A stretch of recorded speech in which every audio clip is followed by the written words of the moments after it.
In 1950, Akira Kurosawa's Rashomon had a massive impact on filmmakers around the world. It also created a ripple effect in psychology and the legal system by dramatizing a neurological phenomenon that has since been known as the Rashomon effect.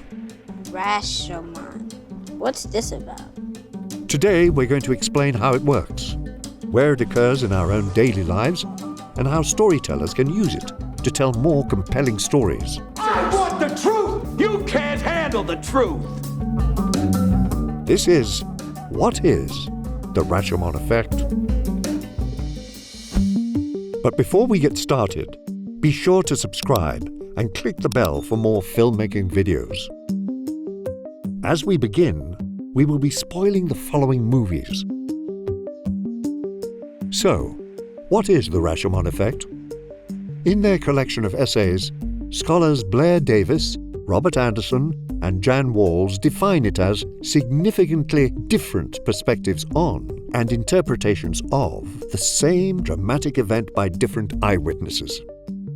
For example, picture a car crash where both drivers and a bicyclist all have conflicting accounts about who's to blame. According to Anderson, there are 3 criteria required to produce the effect. First, there have to be different interpretations of what happened.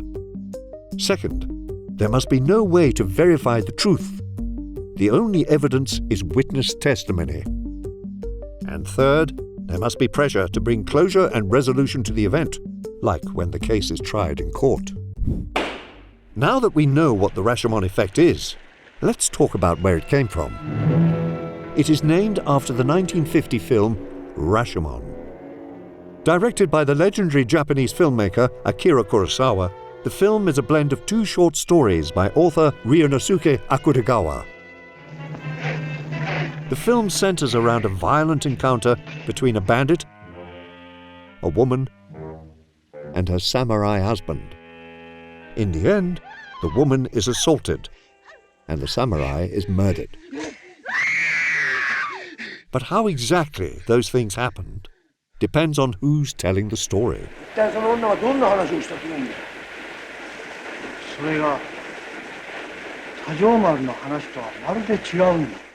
In fact, we replay the events through the eyewitness testimony of 4 characters: the bandit, the woman, the dead samurai speaking through a medium, and the woodcutter, who claims to have seen the whole thing.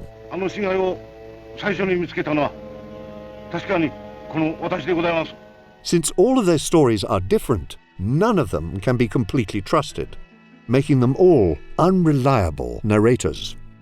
Thus, by the end, the viewer is left with an amalgamation of different versions of the same event.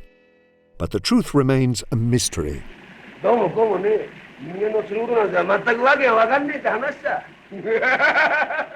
Now that we understand where it comes from, let's talk about how the Rashomon effect works. Perhaps why Kurosawa's film made such a global impact is because it reveals a universal aspect of human behavior. Our own inability to distinguish between what we think we saw We got one! from what actually happened. I want the tiger. I know, honey, but Mom's not exactly going pro here, okay? These contradictory accounts are mostly determined by 2 factors: our own personal, natural biases, and the flawed way our brain recalls memories. Oh, you don't know when to quit, do you? Everything we experience personally and everything we are taught has shaped our individual perspective, giving us a unique lens through which we perceive the world.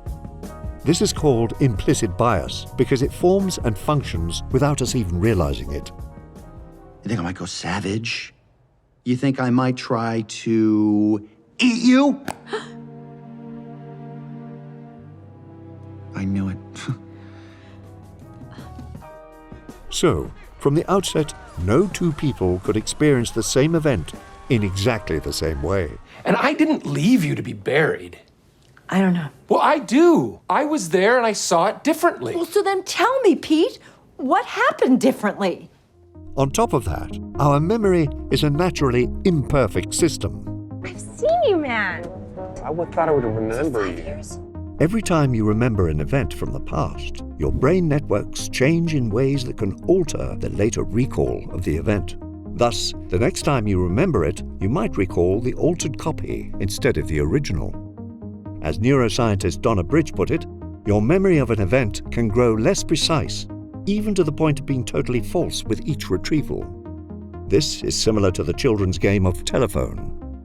This is a major area of study in psychology and neuroscience as we try to understand the processes behind it. Because of this flawed memory phenomenon, the Rashomon effect even plays a part in the judicial system when it comes to the credibility of eyewitness testimony. Judges have actually referenced Kurosawa's film in their rulings when the truth is debatable. The Rashomon effect reminds us that truth is questionable, that reality is more complex than our own interpretations of it. Wait, that's not how I remember it going down. And Kurosawa's film perfectly encapsulated this problem. But remaking Rashomon isn't the only way to explore these ideas. Let's run through some examples and takeaways for writers on how to achieve a similar effect. Some filmmakers have taken direct inspiration from Rashomon. 你所讲故事更是假。 Films like The Outrage and The Last Duel tell Rashomon-esque stories with similar plots and structures. Jacques Legree entered our home without my permission and... What about Legree? They forced me to this room. He raped me. I've said publicly that this never happened! And yet, under extraordinary pressure and at great risk to her name and reputation, the Lady Marguerite has said that it did. I spoke the truth! Let it be in God's hands. But you don't need to remake Rashomon to achieve the Rashomon effect. There are also ways to employ its individual elements to raise similar questions around truth. One such technique is the unreliable narrator. Mysteries and thrillers are often where an unreliable narrator works best, where the audience isn't sure if what the narrator is saying is true, I killed Paul Allen. false, But that's simply not possible. or something in between. Now, Amy needs your help. In Gone Girl, Amy shares her fears about her husband. Can I really think Nick would hurt me? I'm being paranoid. Crazy. It's just... I'd sleep better with a gun. Only later is it revealed this is simply evidence she fabricated to frame him for her murder. I am so much happier now that I'm dead.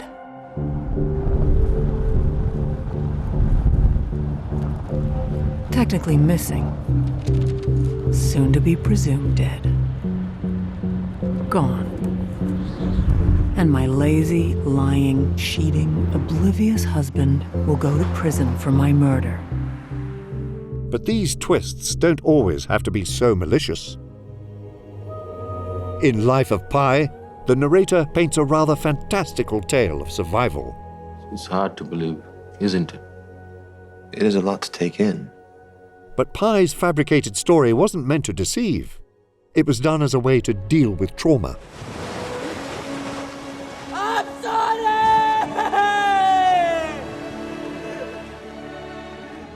I've told you two stories about what happened out on the ocean. Neither explains what caused the sinking of the ship. And no one can prove which story is true and which is not. In both stories, the ship sinks, my family dies, and I suffer. True. So which story do you prefer? The Last Jedi uses this technique as Luke and Kylo Ren give contradictory accounts of what happened between them. What happened? I went to confront him, and he turned on me. He had sensed my power, as he senses yours, and he feared it.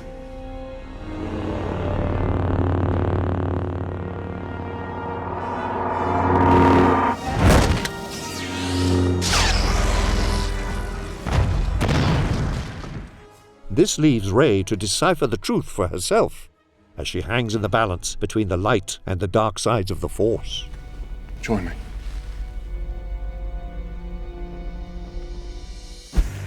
Another storytelling device we can take away from Rashomon is alternative plot structure. How and when you reveal the truth to the audience can take many forms. Rashomon replays the events 4 times, with each retelling further blurring the truth. But there are other structures that have the same effect. The most common method is a non-linear structure that distributes the plot out of order rather than from start to finish. Vantage Point uses a similar approach, replaying the main event from different perspectives. But in this case, the truth is objective, and each perspective fills in gaps, answers questions,